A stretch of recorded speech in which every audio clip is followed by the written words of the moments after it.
Ok, entonces buenos días con todos, vamos a comenzar ya. Entonces, ¿qué nos toca trabajar ahora? Nosotros hemos venido revisando la parte de fluidos de trabajo, ¿no es cierto? De fluidos de trabajo con ustedes, atienda por favor. Hemos revisado cómo manejar vapores, estamos de acuerdo en este caso, vapor de agua, vapor de refrigerante. Hemos visto cómo se establece una idea del balance de energía con cambio de fase en sistemas cerrados.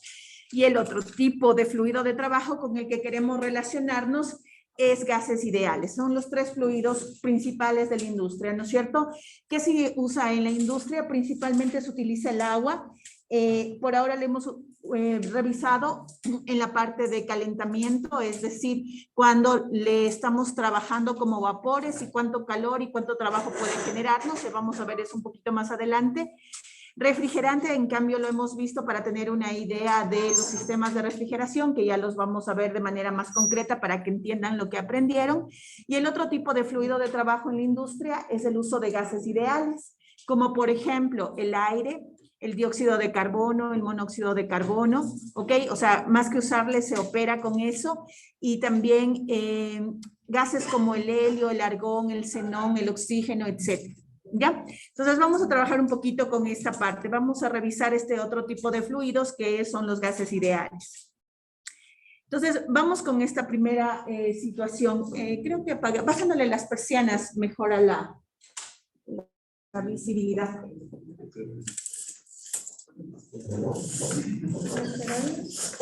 ¿Mejora o le tomamos un poquito? Ya no saben poder escribir. Y ahí mejor. Ya. Entonces, vamos con esta parte. Entonces, ¿qué pasa con la ley de los gases? ¿Sí? Es un poco histórica esta situación.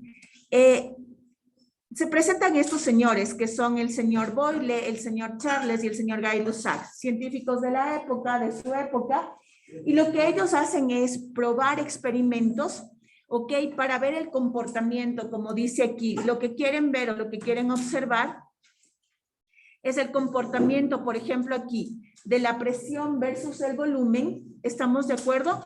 Manteniendo constante la temperatura, ¿sí? Acá el señor Charles lo que quiere hacer, ¿sí? El señor Charles lo que quiere hacer es probar el comportamiento de diferentes sustancias químicas que están en fase gaseosa y lo que quieren relacionar es cómo se comporta el volumen en relación de la temperatura manteniendo constante la presión, ¿ok? Y acá el último señor, Gay-Lussac, ¿ok? Lo que él quiere hacer es relacionar la presión con la temperatura manteniendo constante el volumen. ¿Sí? ¿Qué es lo que hacen ellos? Hacen experimentos de tal forma que van a utilizar dos tipos de sustancias. ¿Cuáles son los tipos de sustancia que van a usar? Van a usar sustancias que a temperatura y presión ambiental generalmente son gases, ¿sí? Por ejemplo, ¿quién a temperatura y presión ambiental es gas? El aire y todos sus elementos, ¿sí? El nitrógeno, el oxígeno, el dióxido de carbono, el monóxido de carbono, ¿estamos de acuerdo? Entre otros. ¿Qué es lo que pasa? A temperatura ambiental son gases y, ¿cómo se llama? Y a presión ambiental. Y por otro lado, también van a probar estos mismos experimentos, los van a probar, acá le vamos a poner una representación, lo van a probar con diferentes sustancias que a temperatura y presión ambiental no son gases. ¿Estamos de acuerdo? Es decir, aquí van a poner ciertas sustancias y van a ver el fenómeno, estos fenómenos que ellos midieron, con sustancias que generalmente son gases a temperatura y presión ambiental y también con sustancias que no son gases a temperatura y presión ambiental.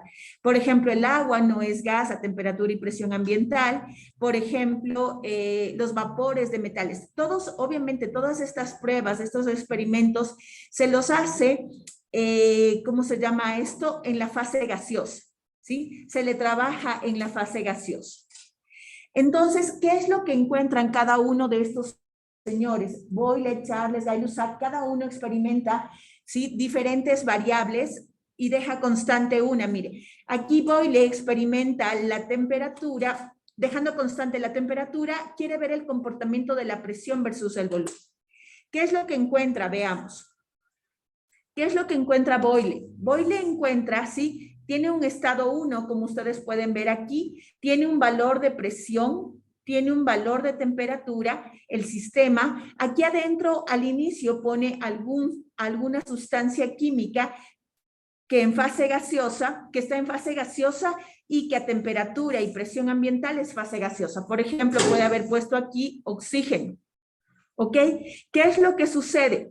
Manteniendo constante la temperatura, es decir, obligándole a este sistema que la temperatura 1 sea igual acá en este sistema a la temperatura 2, ¿estamos de acuerdo? Mira cómo se relaciona la presión con el volumen del estado 1 respecto al estado 2. ¿Ok?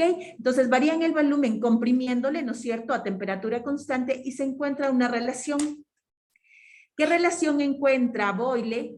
Encuentra que la presión es inversamente proporcional, está aquí, es inversamente proporcional al volumen. La presión es inversamente proporcional al volumen, a temperatura constante. Pero esto sucede solo para ¿quién? Esto es importante recordarlo. Esto sucede solo para las sustancias, ¿sí?, que a temperatura ambiente, a temperatura y presión ambiental, son gases. ¿Ok? Esta relación se da para ese tipo de sustancias. Mientras que para las sustancias que, por ejemplo, no son gases a temperatura ambiente, estamos de acuerdo, como el agua, como, diga usted, cualquiera, como metal, cobre, aluminio, oro, plata, prueban este mismo experimento. Entonces, en un experimento, ¿qué es lo que hacen? En un experimento encierran oxígeno, obligan a que la temperatura sea constante y varían la presión y varían el volumen y ven cómo se comporta la presión. ¿Qué es lo que obtienen? Lo que pueden darse cuenta es que la presión es inversamente proporcional al volumen. Cuando hacen esto con sustancias que a temperatura ambiente y presión ambiental no son gases, ¿qué es lo que encuentran? Pero obviamente ponen ahí fase gaseosa, ¿no? Vapor de agua, vapor de cobre, vapor de aluminio, vapor de mercurio, etcétera. ¿Qué es lo que encuentran? Que no cumple con esta relación. Encuentran que no hay una ecuación. ¿Estamos de acuerdo? Entonces, eso ya da una idea de que existe una clasificación. Hay sustancias que en fase gaseosa cumplen con una cierta ley, por ejemplo, esta es la ley de Boyle, y hay ciertas sustancias que en fase gaseosa no cumplen con esa ley. ¿Ok? Y es un primer preámbulo para tener una idea de una clasificación de las sustancias en fase gaseosa. Luego del señor Boyle, ¿quién viene? Viene el señor Gay-Lussac. ¿Qué hace el señor Gay-Lussac? Un experimento similar. ¿Qué es lo que hace en esta parte? Igual, manteniendo en cambio el volumen constante, tiene el volumen constante, prueba, mire, con sustancias como nitrógeno, oxígeno, neón, argón, helio, aire, prueba mantener constante el volumen y lo que quiere ver es el comportamiento de la presión versus la temperatura. Es decir, aquí lo que van a variar es la temperatura y ver cómo se comporta la presión del sistema, la presión del fluido interno de ese recipiente, manteniendo constante el volumen. ¿Se hace pruebas para qué? Para este tipo de sustancias en fase gaseosa y también se hace pruebas para ¿quién? Para sustancias que en fase gaseosa no suelen ser gaseosos en realidad a temperatura y presión ambiental. El aluminio, por ejemplo, a temperatura y presión ambiental es sólido. No es que no se le pueda pasar a fase gaseosa y no es que no se pueda experimentar con aluminio gaseoso. Se experimenta con aluminio gaseoso y se experimenta, por ejemplo, con nitrógeno. ¿Y qué es lo que pasa? Estos de aquí cumplen con una ley. ¿Cuál es la ley que encuentra el señor Gay-Lussac de la relación entre la presión y la temperatura, dado que el volumen se mantenga constante?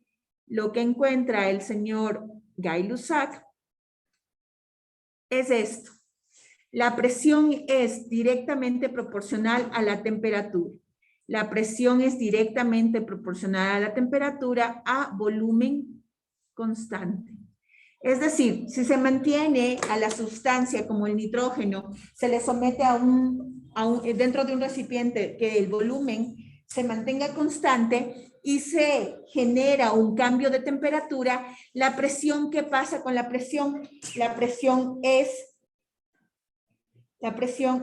directamente proporcional a la temperatura, es decir, a mayor presión, mayor temperatura, a menor presión, menor temperatura. ¿Ok? Entonces, ¿qué es lo que sucede? Se vuelve a notar la diferencia entre, se vuelve a notar la diferencia entre las sustancias que cumplen, en este caso, las mismas que cumplen la ley de Boyle, también cumplen la ley de Gay-Lussac. La ley de Gay-Lussac, ¿cuál es? La presión es directamente proporcional a la temperatura a volumen constante. ¿Ok? Ahora, ¿qué es lo que tenemos después de esto? Después de la ley de Gay-Lussac tenemos el señor Charles. El señor Charles, ¿qué es lo que hace? El señor Charles, ¿ok? A ver, por aquí, ¿dónde estabas? Aquí. El señor Charles, ¿qué es lo que hace? El señor Charles trabaja el mismo fenómeno o un fenómeno parecido a los anteriores, pero él busca la relación entre el volumen y la temperatura a presión constante. ¿Ok? De igual manera, se prueba con sustancias que generalmente están en fase líquida, en fase gaseosa, temperatura y presión ambiental, y se prueba con sustancias que no. ¿Qué es lo que creen que encontró? Encuentra la misma idea. Las sustancias que a temperatura y presión ambiental están en fase gaseosa, cuando se les obliga a mantener la presión constante y se mira el comportamiento del volumen versus la temperatura, se encuentra que el volumen es directamente proporcional a la temperatura a presión constante. ¿Ok? ¿Qué es lo que sucede? Esto, es decir, estas sustancias, este tipo de gases, cumplen con esta ley que se llama la ley de Charles. ¿Ok? Mientras que, por ejemplo, el agua en fase gaseosa, el vapor de aluminio, el vapor de cobre, el vapor de mercurio, ¿qué les pasa? No cumplen con esta ley. ¿Ok? Entonces, tienen las tres leyes. A las tres leyes, la de Boyle, la de Charles y la de Gay-Lussac, también se les conoce como procesos. Es bueno saber los nombres. La de Charles es la relación entre el volumen y la temperatura a presión constante. ¿Cuál es la ley que encuentran? Encuentran que el volumen es directamente proporcional a la temperatura. Es decir, a mayor volumen, mayor temperatura o viceversa. A mayor temperatura, mayor volumen. Pero siempre y cuando se mantenga constante la presión. ¿Quiénes cumplen con la ley de Charles, la ley de Boyle y la ley de Gay-Lussac? Las sustancias que generalmente a temperatura y presión ambiente son gases, como por ejemplo el oxígeno, el nitrógeno, el monóxido de carbono, el dióxido de carbono, el aire, el metano, el propano, el butano y todos los gases nobles. Los gases nobles son los últimos de la tabla periódica, ¿se acuerdan? El helio, el neón, el argón, el xenón, el criptón, el radón. Todos ellos, más de estos otros elementos, cumplen con estas leyes y es lo que se dan cuenta. Mientras que los vapores o la fase gaseosa de moléculas pesadas como agua, moléculas pesadas de metales, ¿qué pasa? No cumplen con la ley de Charles, la ley de Boyle ni la ley de Gay-Lussac. Entonces, ¿qué es lo que sucede? Esto les permite establecer ¿qué cosa? Les permite establecer de manera general, que existe una clasificación, ¿ok? Esto permite establecer de manera general que existe una clasificación entre las sustancias en fase gaseosa. Un tipo de sustancias se llaman gases ideales y las otras se llaman vapores. ¿Ok? Entonces, ¿qué es lo que sucede? Básicamente, se unen estas tres leyes, la de Gay-Lussac, la de Charles y la de Boyle-Marriott, ¿ok? Y genera, ¿estamos de acuerdo? Y genera un valor o una ecuación, y es la ecuación de los gases ideales. Ya le vamos a poner, aquí está. ¿Qué es lo que sucede? Unen los tres experimentos, ¿sí? Y otra vez vuelven a verificar qué pasa si tenemos los tres experimentos. Los tres a la vez, dejando constante la masa. ¿Qué es lo que da como resultado?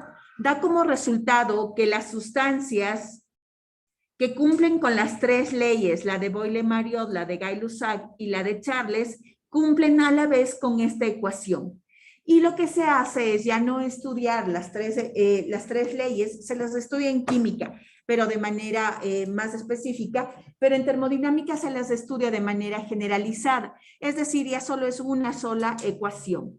La ecuación es PV es igual a N R sub UT, y esa se le llama la ecuación de los gases ideales. ¿Quiénes cumplen con esa ecuación? Todas las sustancias que cumplen con esta ecuación, PV es igual a N R sub UT, se llaman gases ideales. Y todos los que no cumplen con esta ecuación, ¿qué se llaman? Vapores. ¿Estamos de acuerdo? Todas las sustancias que en fase gaseosa, entonces no sé si está claro, todas las sustancias que en fase gaseosa, ¿sí?, cumplen con la ecuación de los gases ideales, es decir, con esta ecuación, PV es igual a N R sub UT, son gases ideales. Entonces, ¿qué es un gas ideal? Un gas ideal es cualquier sustancia que en fase gaseosa cumple con esta ecuación. Si cumple con esta ecuación es gas ideal. Si no cumple con esa ecuación es un vapor. Y por eso, ¿qué es lo que pasa? Dado que los vapores no tienen una ecuación, se resuelve a los vapores, se lo resuelve ¿en qué? En tablas. Las propiedades están tabuladas. ¿Por qué están tabuladas? Porque no hay una ecuación. En cambio, para los gases ideales, ¿por qué no hay tablas específicamente? Porque básicamente tienen una ecuación. Entonces, basta reemplazar los valores de presión, de volumen o temperatura y usted puede ir sacando las propiedades allí, ¿no es cierto? De la ecuación, despeja y listo.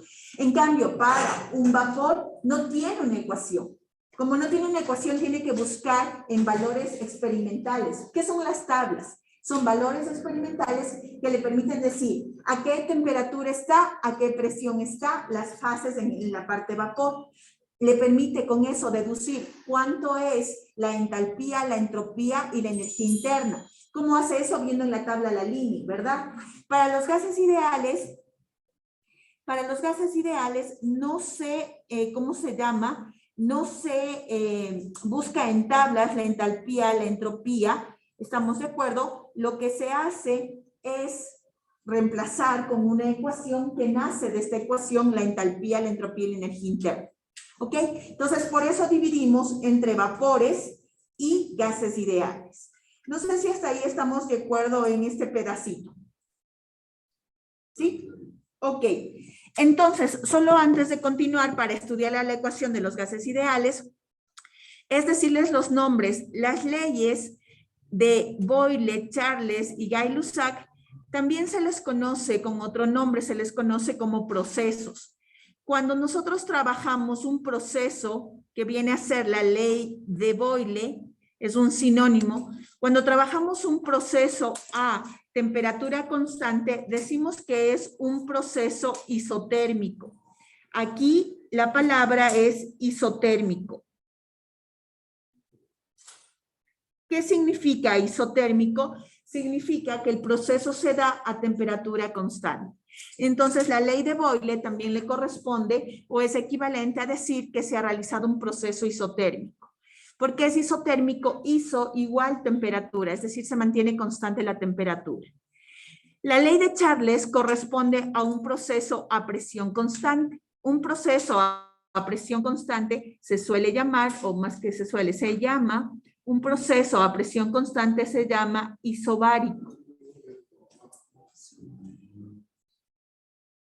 Isobárico.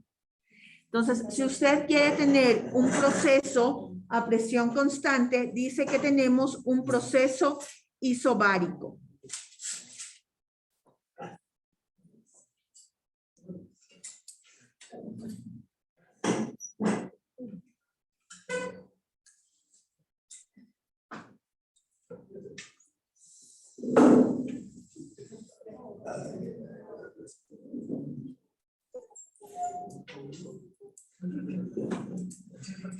Y un proceso a volumen constante se denomina un proceso isocórico.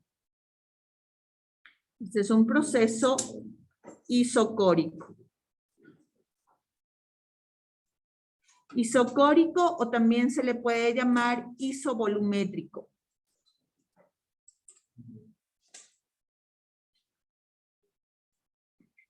Isovolumétrico, ¿ok? Entonces, ¿qué es lo que sucede? Tiene un proceso isotérmico, tiene un proceso isobárico o tiene un proceso isocórico. Son equivalentes a la ley de Gay-Lussac, de Charles y de Boyle-Mariot, ¿sí? ¿Y qué es lo que pasa con estas leyes? Como ya lo dijimos, lo que se comprobó es que para ciertas sustancias se cumplen estas leyes, que son los gases ideales, y para las que no son vapores. ¿Ok? Listo.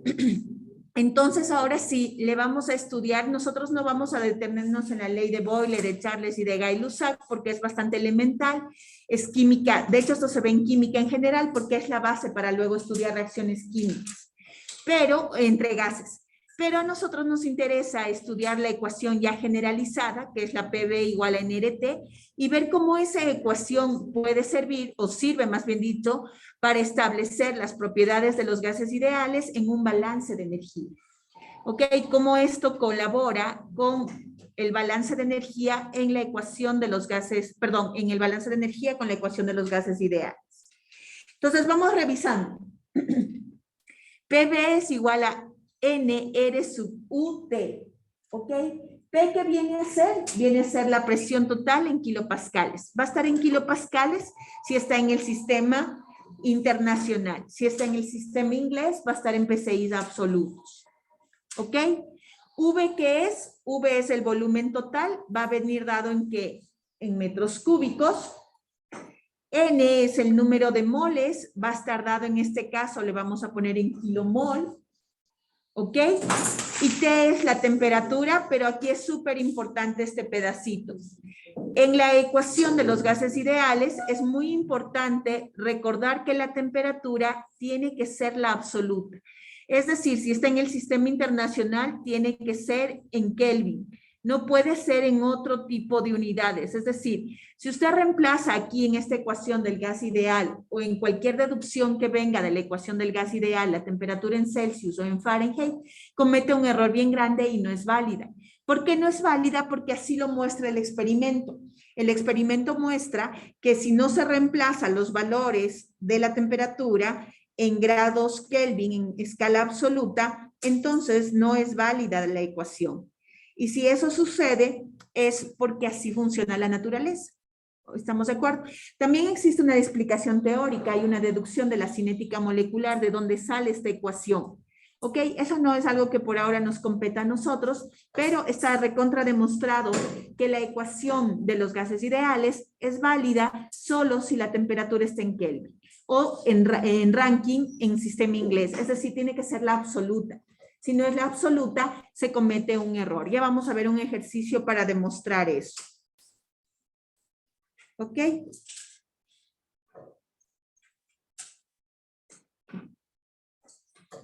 ¿Ok?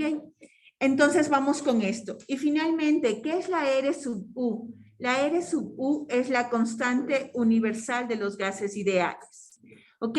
¿Dónde la encuentran eso? Está en su libro, en la parte de atrás, en las tablas, en la última hojita. Busquemos cuántos son esos valores. A ver, revisa rápidamente para que sepa dónde está. Ok.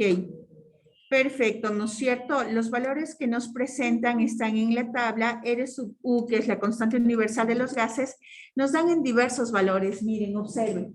8,31447 kilojoules sobre kilomol Kelvin, 8,31447 kilopascal por metro cúbico sobre kilomol Kelvin. También puede estar como 0,083144 bares por metro cúbico sobre kilomol Kelvin. 82,05 litros atmósferas kilomol Kelvin. Está en BTUs, en pies por libras masa, en PSIs absolutos por pies cúbicos. O sea, hay una diversidad de valores dependiendo de las unidades en la que está y todos son lo mismo, ¿no? ¿Para qué vamos, en qué momento se va a utilizar? Pues se va a utilizar si es que el ejercicio lo amerita. Nosotros no vamos a usar tanto, pero quería que sepan dónde está esta parte, porque nosotros vamos a ver más aplicado a la termodinámica. Esta es más aplicada a la química, cuando se va a estudiar reacciones químicas entre gases. ¿Ok? Es para lo que sirve bastante esto. Pero nosotros vamos a ver cómo es que nos sirve en nuestro caso, igual usando tablas termodinámicas, para específicamente la solución de nuestros ejercicios. Ok, entonces antes de ver ese pedacito, vamos con este ítem más. ¿Cuáles son las propiedades generales de un gas ideal? Las propiedades generales de un gas ideal son: ¿qué es lo que se asume? El rato que una sustancia química en fase gaseosa cumple con la ecuación PV es igual a nRT, decimos que es un gas ideal. Y por ser un gas ideal, lo que se asume es que el sistema tiene homogeneidad, ¿ok? Se asume que las moléculas se pueden considerar como masas puntuales, es decir, son pequeñas bolitas, son pequeñas esferas, ¿ok? Al revés, más bien, porque no se ven.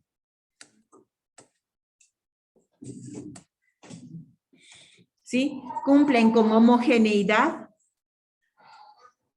¿Ok?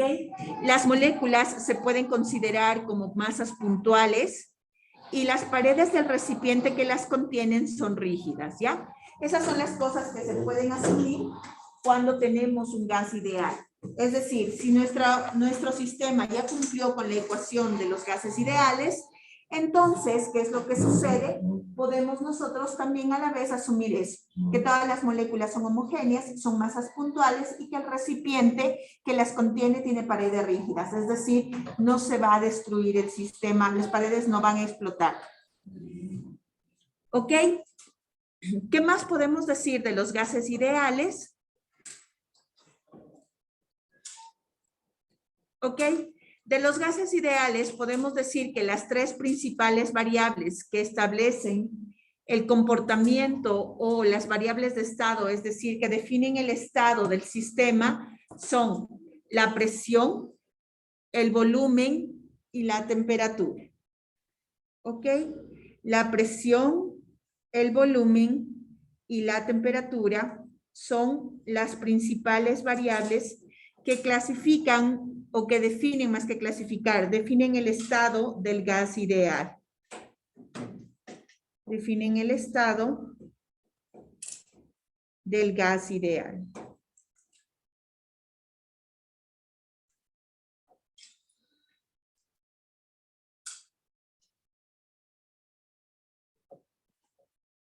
¿Ok? Entonces, ¿qué es lo que se necesita conocer para un gas ideal? Presión, temperatura y volumen.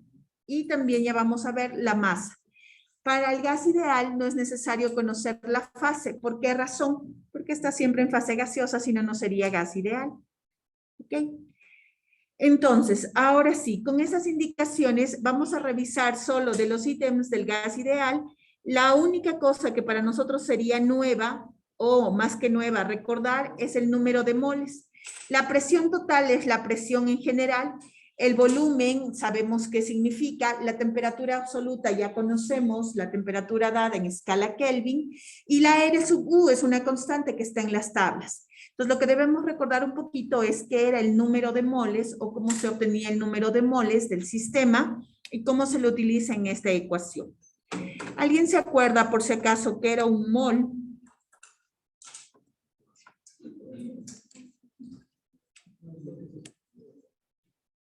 ¿Alguien se acuerda por allí qué era un mol?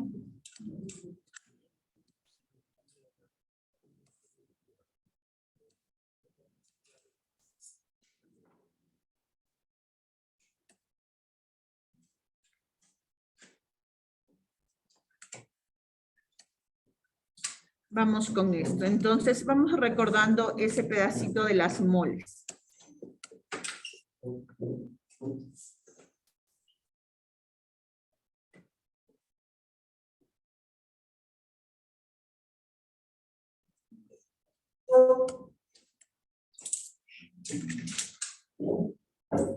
Ya. Entonces, ¿qué teníamos aquí? Vamos con este y este.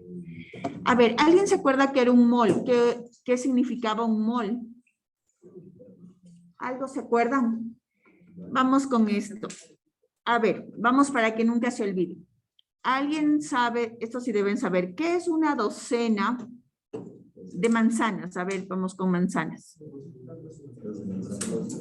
12 manzanas, muy bien. ¿Qué es otra unidad parecida a la docena? La decena, pero otra. ¿Qué más que no utilicemos? Una java. ¿Ok? ¿De qué? De cervezas. De Pony Malta, ya para que vean que somos sanos. Pony Malta. ¿Ya? Una java de Pony Malta. ¿Cuánto es? 12. 12 Pony Maltas. ¿Ya? Entonces ahora vamos con los moles. ¿Un mol de qué ponemos? Un mol de peras, ya, vamos con peras. Un mol de peras, ¿cuántas peras es? 12. No, es un número bastante grande. 6, muy bien. 6,022 por 10 a la 23. ¿Ok? ¿Qué es un mol? Es una unidad de medida que contiene otra cantidad de unidades. Es como la docena, como la java, es un mol. Una docena es solo 12, es poquito. Una java también es 12, no es mucho. Pero un mol es un montón, pero es un número en especial. ¿Cuál es el número? ¿Cuánto contiene un mol de peras? Un mol de peras de 6,022 por 10 a la 23 peras. ¿Ok? No se le usa en el mundo macroscópico porque 10 a la 23 peras es un montoncísimo de peras. Pero a nivel atómico y molecular sí, porque ahí tenemos una cantidad de materia impresionante. Entonces se le usa esa unidad que es el mol. ¿Ok? Entonces, a este número, ¿cómo se le llamaba? Este tiene un nombre. El número, el 6,022 por 10 a la 23 tiene un nombre específico. ¿Cómo se llamaba ese número? Número de química básica. Número de... No, de Avogadro. El señor Avogadro. Avogadro. ¿Ya? Avogadro. Avogadro, sí, Avogadro. A ver, ya me hicieron dudar. Avogadro. Licenciado, ha sido abogado. No. Sí, es el número de Avogadro. Avogadro, sí, está bien. Era el apellido del señor Avogadro. Avogadro. Ya. Entonces, ¿qué es lo que pasa? Como es un número bien grande, 6,022 por 10 a la 23 es un número grande, 0 por 10 a la 23 son 23 ceros, ¿no es cierto? Eso es un número enorme, ¿ok? No se le usa en el mundo macroscópico de las manzanas, de las peras, de las ponimaltas, ¿ok? Se le usa en el mundo atómico, pero lo que importa es que no se olvide. Entonces, ahora sí, lo que nos compete a nosotros dentro de la ecuación de los gases ideales. Un mol de oxígeno, por ejemplo, un mol de moléculas de oxígeno molecular, por ejemplo, un mol de moléculas de O2, de oxígeno molecular, ¿estamos de acuerdo? Será equivalente, será igual a ¿cuánto? a 6,022, entonces aquí sí tiene sentido. Un mol de moléculas de oxígeno molecular, de oxígeno O2, va a ser igual a ¿qué? A 6,022 por 10 a la 23 moléculas de O2. ¿Ok? ¿Estamos de acuerdo? Es decir, un mol de moléculas es ¿cuántas moléculas hay? ¿Cuántas hay? Bastantes. ¿Cuántas es bastantes? 6,022 por 10 a la 23. ¿Ok? Ahora, ¿qué es lo que pasa de la química básica? Este valor o esta unidad llamada mol se relaciona con el peso molecular.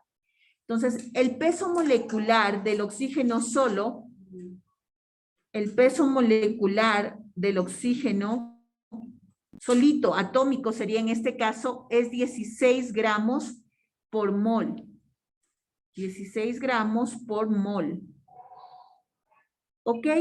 Si yo quiero el peso molecular, y que se representa con la letra mu, ¿mandé? Eso se ve en la tabla periódica, ¿sí? Correcto. El peso molecular, que lo vamos a representar, el peso molecular es con la letra mu. Entonces, el peso molecular del O2, porque acá solo puse O, es 16 gramos por mol. Pero el peso molecular del O2, ¿cuánto será? Es 32 gramos por mol. ¿Ok? ¿Qué es lo que pasa? Mire, lo que le dice es que el peso de 6,022 por 10 a la 23 moléculas de oxígeno O2, es decir, cuando el oxígeno se ha unido entre dos oxígenos, es 32 gramos por mol. ¿Qué pasa con el peso molecular que es mu? ¿Estamos de acuerdo? Se relaciona con el número de moles. Ahora sí, ¿cómo es el número de moles? Vamos con eso.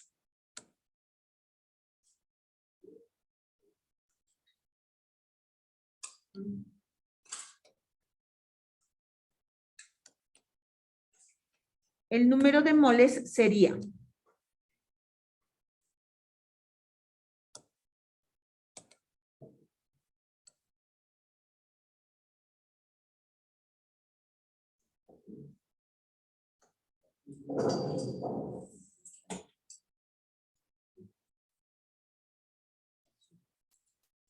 ¿ya? Entonces, ¿cómo estaría relacionado el número de moles con el peso molecular y la masa? N, ¿se acuerdan? Era el número de moles en la ecuación de los gases ideales. N es el número de moles. ¿Ok? Mu es el peso molecular. Mu es el peso molecular. Y M va a ser la masa de la sustancia, ¿no es cierto?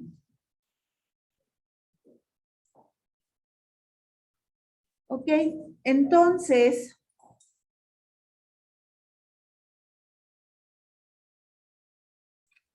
el número de moles es igual a la masa dividido por el peso molecular. Y eso es lo que necesitábamos para recordar. ¿Sí? El número de moles es la división de la masa para el peso molecular. ¿Estamos de acuerdo hasta allí? ¿Sí? ¿Y qué es lo que sucede? Utilizando esta relación, entonces vamos, por ejemplo, a algo súper rápido. ¿Cuántas moles, pongamos aquí, cuántas moles de oxígeno molecular hay en 3 kilogramos de oxígeno? ¿Cómo haríamos?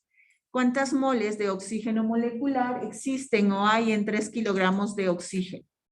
Sería N es igual y pondríamos aquí 3 kilogramos, que es 3.000 gramos, y el peso molecular del oxígeno es 32 gramos por mol. ¿Ok? Gramos con gramos se simplifica y me va a quedar esto en moles. 3.000 para 32, ¿cuánto es? 93,75 moles. Ok, 93,75 moles. Serían el número de moles que existen en los 3 kilogramos de oxígeno. ¿Cuántas moles de O2 existen en esa cantidad? Ok, entonces esto nos sirve para poder establecer el número de moles dada la masa y conocido el peso molecular para reemplazar en la ecuación de los gases ideales. Pero en la ecuación de los gases ideales hay una cierta facilidad, ¿ok? En la siguiente parte. Ok, copiamos hasta allí y vamos al siguiente punto. ¿Qué pasa en la ecuación de los gases ideales? En la ecuación de los gases ideales tenemos que PV es igual a NR sub UT. ¿Ok? Si yo reemplazo el concepto de número de moles por masa dividido para peso molecular por R sub UT, resulta que esta de aquí, esta división de la constante universal de los gases ideales, dividido para el peso molecular del gas ideal, con el que yo esté trabajando específicamente, ese sí está en tablas, está tabulado en el libro de Cenke. Entonces, en vez de utilizar la R de los gases ideales, que tiene diversas presentaciones, nosotros utilizamos más bien la R específica del gas. Es decir, esta ecuación queda como PB es igual a AM, ya no R sub U, solo RT. Y esta es la ecuación del gas ideal, pero específica. Ecuación del gas ideal específica. Ecuación del gas ideal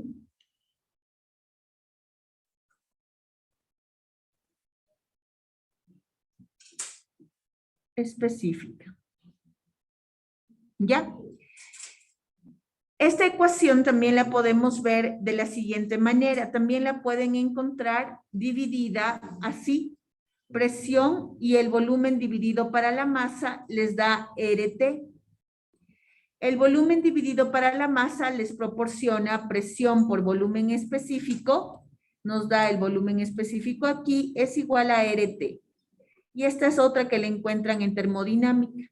Encuentran PV es igual a MRT o PV, o sea, volumen específico. Este es volumen específico, es igual a RT. Esta es con volumen específico. Esto es volumen específico. ¿Ya? ¿Ok?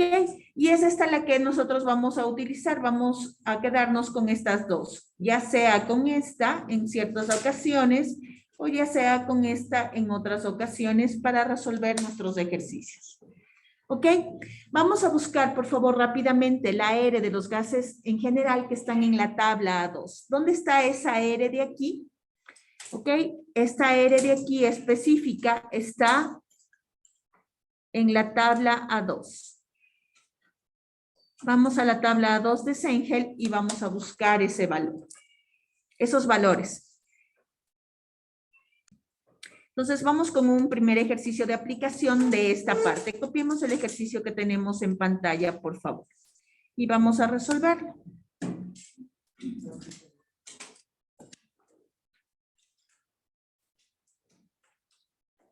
Ya. Vamos a copiar el ejercicio que tenemos en pantalla y vamos a resolverlo. Dice, un recipiente rígido contiene 2 kilogramos de un gas ideal.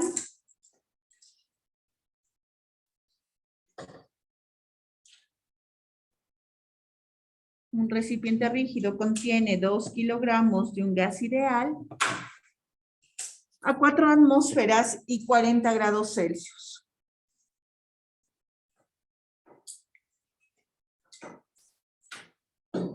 Un recipiente rígido contiene 2 kilogramos de un gas ideal a 4 atmósferas y 40 Celsius. Punto seguido. Entonces se abre una válvula y se deja escapar la mitad de la masa del gas. Nos pregunta si la presión final en el recipiente es 2,2 atmósferas. Nos pide la temperatura final en el recipiente y nos da opción A, opción B, C, D y E. ¿Ok? Nos dice cuál de estas será la respuesta. Entonces copiemos y vamos a plantear. Ok, entonces vamos a comenzar con la solución de este tipo de ejercicios.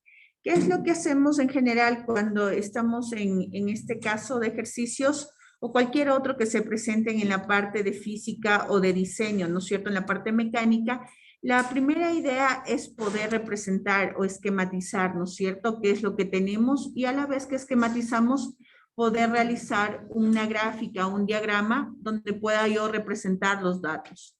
Entonces vamos a poner los datos, ¿no es cierto? Los datos del ejercicio. Entonces, ¿qué es lo que nos va a interesar? Nos dice que tenemos un recipiente rígido. Entonces vamos a insertar, ¿no es cierto? Y hacemos rápidamente algún esquema que nos represente lo que tenemos. Entonces déjenme ver.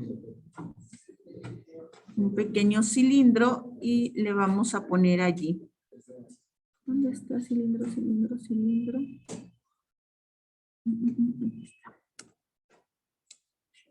Ya. Entonces, tenemos aquí un recipiente rígido. ¿Ok?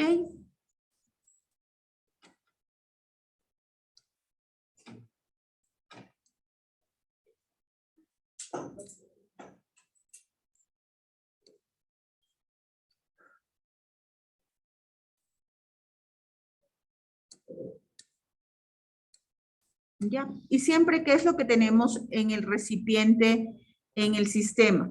Tenemos un estado 1 y caracterizamos su estado, ¿ok?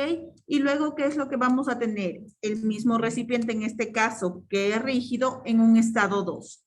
Entonces, nos interesa, ¿no es cierto?, los estados del sistema. ¿Qué es lo que caracteriza a un gas ideal? Presión, vamos a tener un valor de presión, un valor de temperatura. La fase no es necesaria, vamos a tener la masa y el volumen. La masa 1 y el volumen 1. ¿Ok? Entonces nos dice que este recipiente contiene 2 kilogramos, aquí podemos anotar 2 kilogramos, tenemos de gas ideal, a 4 atmósferas, mire, de presión, a 4 atmósferas de presión y a 40 grados Celsius de temperatura. Entonces, anoto, mire, las propiedades iniciales. ¿Qué más me dice? Me dice que es un gas ideal, no me dice qué especie química es, solo me dice que es un gas ideal. Sabemos que está lleno todo el recipiente. ¿Por qué sabemos que está lleno todo el recipiente? Porque es un gas, perfecto. No conozco este volumen 1, pero sabemos que está lleno. Me dice, entonces se abre una válvula. Entonces lo que me dice aquí es que en esta partecita, ¿no es cierto?, yo puedo tener una válvula. El sistema cuenta con un tubito, podría ser. Y aquí lo que tiene es una válvula de desfogue. ¿Ya? ¿Y qué es lo que pasa? Dice que sale, cuando le abren, va a salir despedido una cierta cantidad de gas. ¿Ok? ¿Eso qué es lo que va a provocar? Va a provocar en el sistema que este pase a una presión 2, a una temperatura 2, una masa 2, y podríamos hablar de un volumen 2, en este caso, si es que lo existe. Entonces, ¿qué opinan? ¿Existe un volumen 2 diferente a un volumen 1? Debido a que se escapa la mitad, porque dice que se escapa la mitad de la masa. ¿Qué opinan? ¿El volumen disminuye, aumenta? ¿O es el mismo? Porque dice, entonces se abre una válvula y se deja escapar la mitad de la masa del gas. Nos dice que la presión final es 2,2 atmósferas, podemos anotar. Nos dice que la masa disminuye a la mitad. ¿Cuánto será la masa final? 1 kilogramo.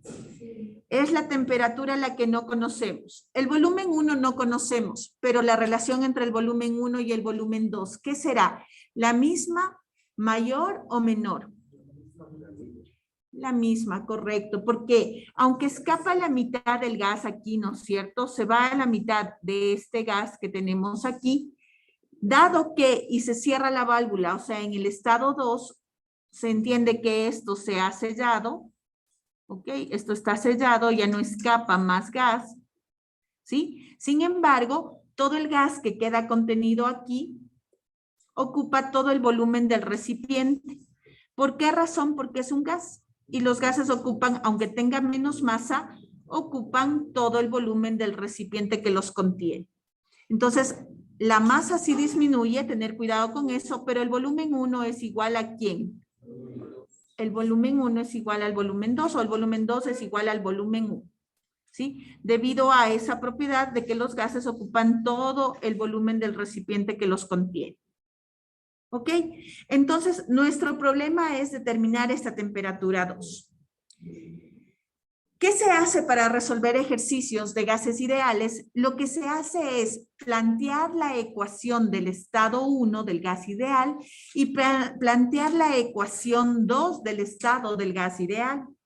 Entonces, miren, ¿qué es lo que tenemos aquí? Aquí tenemos dos estados. Tenemos el estado 1 y lo que podemos decir para el estado 1 es que P1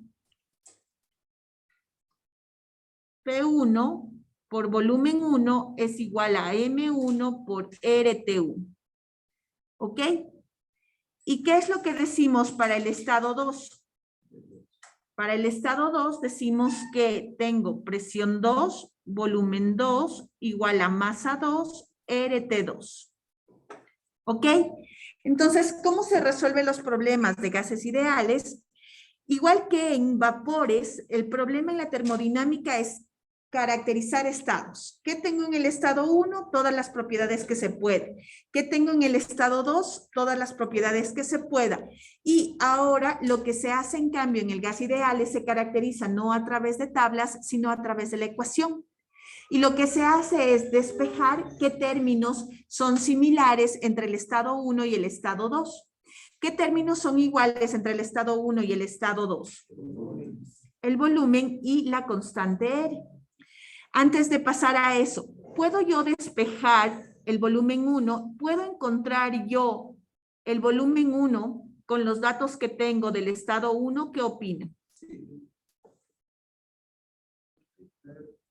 ¿Tengo la masa? Sí. ¿Tengo la temperatura? Sí. ¿Tengo la presión? Sí. ¿Tengo la R?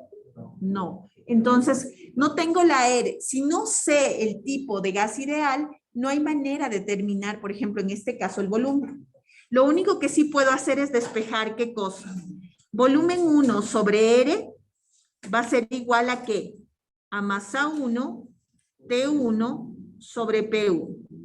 Pero no el volumen solito. No puedo despejar el volumen solo porque no conozco el tipo de gas. Si no conozco el tipo de gas, no conozco la R. Profe, pero use la R de los gases ideales. Pero para cuando utilizo la R de los gases ideales, necesito el número de moles. Y el número de moles depende del peso molecular, es decir, del tipo de gas. Cae en lo mismo. Si no sabe el tipo de gas, no puede despejar en este caso. Lo que sí puede decir es que es un gas ideal y por eso aplica la ecuación de los gases ideales. Ok, vamos al caso 2, al estado 2. En el estado 2, la presión 2 y el volumen 2 es el volumen 1. M2, la R no va a cambiar. ¿Por qué no va a cambiar la R? Porque es el mismo gas. La R es específica de cada gas. Lo que puede despejar de aquí es una vez más volumen 1 sobre R. Volumen 1 sobre R va a ser igual a masa 2, temperatura 2 sobre presión 2.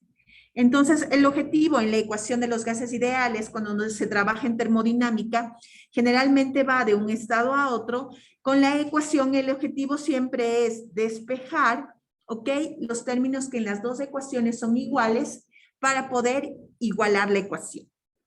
Ok, esto ya está casi resuelto, ya no es muy difícil, pero vamos antes de ver la parte numérica con un razonamiento. ¿Qué opinan ustedes? Miren. Esto está, entonces empieza a imaginarse, tiene un recipiente rígido, tiene 4 atmósferas, tiene un gas ideal, no sabemos cuál, pero es un gas ideal, encerrado a 4 atmósferas de presión.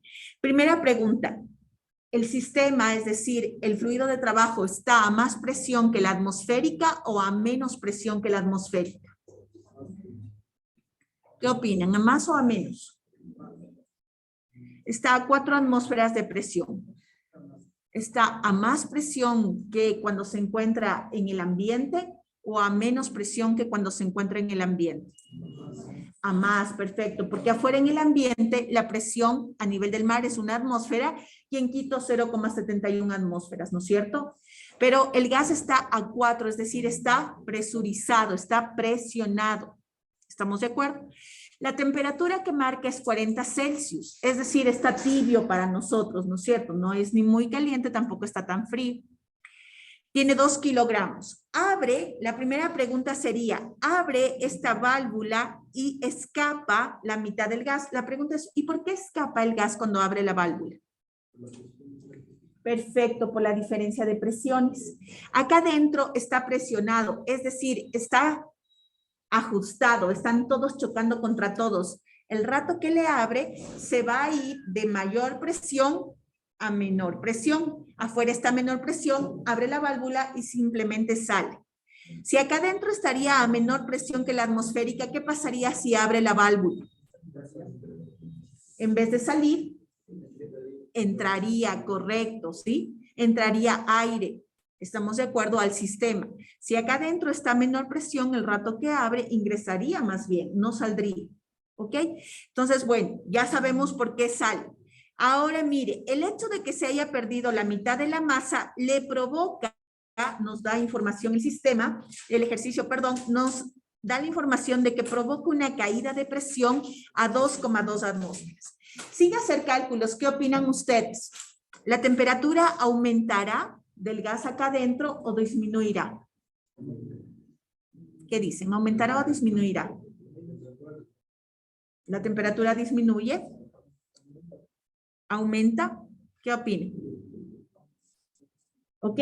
Mire, entonces, eso es un razonamiento, ¿sí? Yo le pido que cuando haga deberes trate de hacer esto. Ya hace datos, ya saca información, ya plantea, tiene la ecuación, ya tiene una idea de cómo resolver, ya casi va a resolver, pero siempre razone, ¿qué está pasando? El llegar a este punto de aumentará o disminuirá es la pregunta correcta, ¿ok? Justo, lo que nos va a revelar cuál es la respuesta correcta son los cálculos, pero el hecho de cuestionarse hace que usted aprenda. Entonces usted se pregunta, el uno dice, yo creo que aumenta, el otro dice, yo creo que se enfría. Ay, cierto, ahora sí veamos qué mismo será. Y el rato que hace el qué mismo será y hace los cálculos, ya no se olvida los conocimientos, porque ya usó un razonamiento, ya también usó la imaginación para el ejercicio. El rato que usted se imagina las cosas, empieza a usar ciertas partes del cerebro que nunca más, o sea, son información que casi siempre ya no se olvida, se empieza a guardar. Excepto que no duerma bien o realmente no se concentre, ¿sí? Esa información queda en la memoria de, ¿cómo se llama? De corto plazo, la RAM, la que se va, la volátil, y se desaparece. Pero cuando usted utiliza la imaginación, utiliza el razonamiento y de noche duerme, eso se vuelve conocimiento, es decir, se queda como grabado en el cerebro y ya no se olvida, es como la bicicleta, nunca más se olvida de aprender a manejar. Son procesos que necesita su cerebro para aprender. Entonces, por eso le digo, cuando haga deberes, razone, cuestiónese, no haga solo por hacer, ¿sí? Porque si no, no se vuelve conocimiento. Ok, entonces tenemos la discusión de, ¿se calentará o se enfriará? ¿Quién nos va a dar la respuesta? Pues la resolución del ejercicio. Ahora sí, ¿cómo se resuelve finalmente estos ejercicios? Se plantea los estados, el estado 1, se plantea el estado 2, se despeja lo que tienen, las variables que tienen iguales entre los dos estados y se iguala la ecuación. La ecuación en este caso nos va a quedar M1 por T1 sobre P1 va a ser igual a M2 por T2 sobre P2. ¿Cuál es la incógnita a despejar? La temperatura 2. La temperatura 2, y le voy a escribir así, para que usted vea que en los gases ideales el problema es un problema de proporciones, de presiones y masas en este caso. Mire, la presión 2 le voy a poner acá arriba, pasa a multiplicar, dividido para la P1, ¿ok? La presión 2 dividido para la P1 y esto va a estar multiplicado porque la masa 1, la masa 2 le voy a pasar a dividir. Les separo de esta manera, obviamente es en una sola línea, también se lo puede escribir así y lo hago para que le vea que la temperatura 2 no es más que una proporción es una proporción de la presión 2 a la presión 1, de la masa 1 a la masa 2 y todo esto multiplicado por la T1. ¿Ok? Es una proporción de presiones y masas del estado 1 al estado 2, que le va a dar el valor de la temperatura 1. Ay, perdón. Sí, de la temperatura 2 en función de la temperatura 1. Sí, está bien. ¿Ok? Si reemplaza estos valores, ¿qué es lo que le va a quedar? Si reemplaza estos valores, le va a quedar temperatura 2 es igual a la presión 2, que era 2,2 atmósferas, la presión 1, 4 atmósferas, multiplicado por la masa 1, que era 2 kilogramos, y la masa 2, 1 kilogramo. Mire, en este caso no pasa nada con las unidades de las proporciones porque tienen que simplificarse. Esto multiplicado por la T1. Aquí podemos simplificar. La mitad de 4 es 2, la mitad es 1. 2,2 por 1 dividido para 2. Mire, sin necesidad de cálculos. ¿Cuánto vale? ¿Cuál es mayor, la T1 o la T2? Se enfrió, se calentó el sistema. Se calentó. Aunque se pierde masa, el sistema baja la presión. Pero como es un gas ideal, no un vapor, mire, tenga cuidado, este ya no es un vapor. Como es un gas ideal, para compensar la caída de presión, se eleva la temperatura. ¿Ok? En el gas ideal, porque cumple con la ecuación. Entonces, en los gases ideales, una caída de presión representa una elevación de temperatura. ¿Sí se da cuenta? No es lo mismo que en los vapores. ¿Sí? Los vapores no son iguales a los gases ideales en el comportamiento. Ahora sí, para terminar este ejercicio, ¿qué es lo que pasa? No puede reemplazar usted la temperatura aquí en grados Celsius. Si reemplaza en grados Celsius nada más, ¿cuánto le daría? Le daría 44. ¿Hay esa respuesta en las opciones de respuesta? Sí, pero está mal. ¿Por qué razón? Porque en la ecuación de los gases ideales no se puede reemplazar .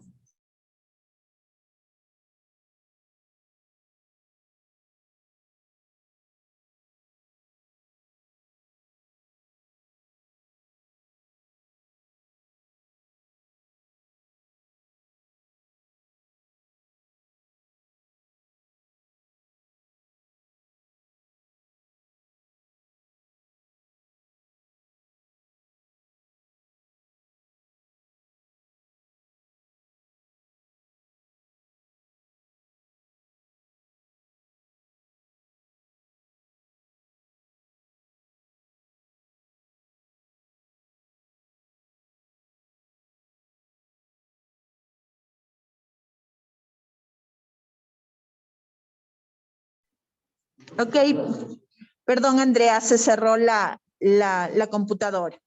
Para terminar el ejercicio, entonces, reemplace el valor no en Celsius. Si reemplaza en Celsius le sale 44, la temperatura 2, pero no es correcto, porque la ecuación de los gases ideales solo sirve cuando está dada en Kelvin. Entonces tiene que reemplazar 40 más 273 por 1.1, ¿cuánto le dio? 344,3. Eso menos 273 regrese a la temperatura en Celsius. 71,3 grados Celsius, que redondeado es 71. Y esa sí es la respuesta correcta. ¿Ok? Entonces, no se olvide, la ecuación de los gases ideales o cualquiera que venga de los gases ideales, cuando reemplaza solo la temperatura, esa siempre es en Kelvin o en Rankine. Si no, no tiene validez, porque así es la parte experimental de esta ecuación, así es como funciona. Ok, eso sería todo por hoy. No sé si tienen alguna duda o pregunta hasta allí, por favor. ¿No? Les dejo para el día miércoles un deber de gases ideales. ¿Manden? ¿Perdón? Al 44, al 40. le sumó 273, le pasó de escala Celsius a escala Kelvin. ¿Ok? Entonces, les dejo, por favor, para el día miércoles un deber de gases ideales. El primer deber del segundo parcial es la corrección del examen. El segundo deber ya va a ser esto sobre gases ideales. Y nos vemos el día miércoles, ¿ok? Eso sería todo, Andrea. Gracias, cuídese y hasta luego.